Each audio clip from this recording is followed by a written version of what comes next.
প্রচ্ছন্নতই বাংলাদেশের নবগঠিত সরকার গণ অভ্যুত্থানের বিপক্ষে চলে যাচ্ছে। ২৪কে ভুলে যায়েন না, তাহলে ঐতিহাসিকভাবে যা যা ঘটেছে পিছনে এগুলো আপনাদেরকে তাড়া করে ফিরবে। আমরা চাইব নবগঠিত সরকার এবং সরকারি দলের সদস্যরা এই জুলাই সনদ নিয়ে কোনো রকম তালবাহানা করবেন না। যারা এমপি, মন্ত্রী, সরকার প্রধান, নবগঠিত সরকারের সদস্যরা যারাই যেখানে হয়েছেন তাদের সবাইকে মাথায় রাখতে হবে, আপনারা কিন্তু ২৪-এর গণ অভ্যুত্থান, শত শত শহীদ, হাজার হাজার আহত পঙ্গু ভাই বোনদের রক্তের উপর দাঁড়িয়ে এই সংসদ অধিবেশনে বসছেন। তাই এটা খুব কৃতজ্ঞতার সাথে আপনাদের মনে রাখা দরকার যে কাদের রক্তের উপরে, কাদের শাহাদাতের উপরে আজকে আপনারা এই সংসদ অধিবেশনে বসছেন। আপনারা ২৪-এর গণ অভ্যুত্থানের সবচেয়ে বড় বেনিফিশিয়ারি। দল আকারে বিএনপি, জামাত, এনসিপি, আরও যারা নির্বাচিত হয়েছে সবাই। এবং এই ফ্যাসিবাদের পতন যদি না হতো, এই শত শত শহীদদের রক্ত যদি না দিত, বাংলাদেশে এই পরিবর্তন হতো না এবং একটা নির্বাচন হতো না। অতএব এইটা হচ্ছে প্রথম জায়গা। দ্বিতীয় জায়গা হচ্ছে গত ১৬-১৭ মাস অন্তর্বর্তীকালীন সরকার যা যা করেছে, সংস্কারের উদ্যোগ, বিচার চলমান থাকা এবং রাষ্ট্রীয় বিভিন্ন জায়গাকে যে একটা সিস্টেমে অন ট্র্যাকে নিয়ে আসার যে চেষ্টা করাটা, সেই চেষ্টাগুলো অব্যাহত রাখা দরকার।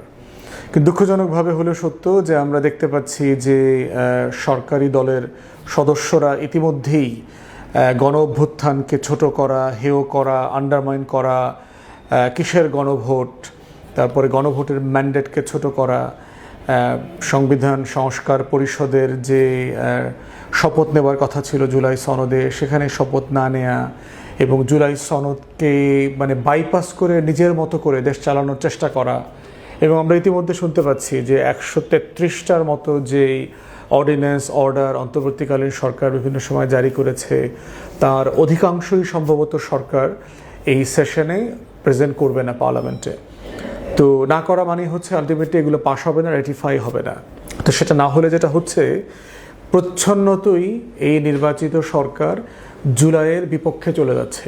প্রচ্ছন্নতই বাংলাদেশের নবগঠিত সরকার গণ অভ্যুত্থানের বিপক্ষে চলে যাচ্ছে। এবং আমরা চাইব নবগঠিত সরকার এবং সরকারি দলের সদস্যরা এই জুলাই সনদ নিয়ে কোনো রকম তালবাহানা করবেন না। যদি আপনারা করেন, মাথায় রাখবেন হাসিনা কিন্তু অনেক দুর্দণ্ড প্রতাপে এই দেশ শাসন করেছে ১৬ বছর, ১৭ বছর। পালানোর জন্য গাট্টি বস্তা ব্যাগ পর্যন্ত নিতে পারে নাই। তাই আপনারা জাতির সাথে করা যে ওয়াদা জুলাই সনদের, জনগণের গণভোটের যে ম্যান্ডেট, সেটাকে নিয়ে খেলবেন না। খেললে ক্ষতিগ্রস্ত হবেন।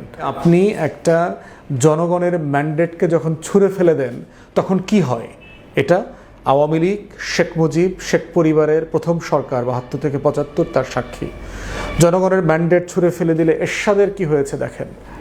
২০০+ সিটে নির্বাচন করেছে, সব জায়গাতে তাদের জামানত বাজেয়াপ্ত হয়েছে। এইবার গৃহপালিত বিরোধী দলের রাজনীতি করতে করতে স্বৈরশাসকদের নির্মূল হয়ে গেছে গণতান্ত্রিক রাজনীতির মধ্য দিয়ে। প্রচ্ছন্নভাবে বিএনপির ব্যাপারে যেই সন্দেহটা আছে, নির্বাচনের সময় তারা অ্যাক্টিভলি গণভোটে না ক্যাম্পেইন করেছে, তাদের আচার আচরণ, অ্যাটিটিউডে, যেটা এখন আরও বেশি প্রমাণিত হয়ে যাচ্ছে। বিকাশ পেমেন্টে ১০,০০০ টাকার বেশি অফার, শপিং চলছে তো। আপনারা শপথ নিয়েছেন, আর একটা শপথ নেন, জুলাই সনদ বাস্তবায়ন করেন। সংস্কার প্রশ্নে, বিচারের প্রশ্নে কোনো আপোষ করিয়েন না। ২৪কে ভুলে যায়েন না, তাহলে ঐতিহাসিকভাবে যা যা ঘটেছে পিছনে এগুলো আপনাদেরকে তাড়া করে ফিরবে।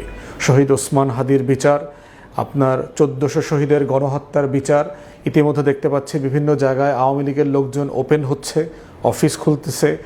ইভেন ভারতের ভাষ্যমতে, কলকাতা পুলিশের ভাষ্যমতে, এই ওসমান হাদির হত্যাকারী তারা বনগাঁও থেকে বাংলাদেশে ঢোকার জন্য চেষ্টা করছিল। তাহলে এই যে আওয়ামী লীগকে পুনর্বাসনের রাজনীতি করবার যে একটা প্রচ্ছন্ন ইঙ্গিত আমরা দেখতে পাচ্ছি, সেটা অতীতে ভালো ফল দেয় নাই। বিএনপির প্রথম আমলে ৭৯ থেকে ৮১ আমলটা মাথায় রাখেন।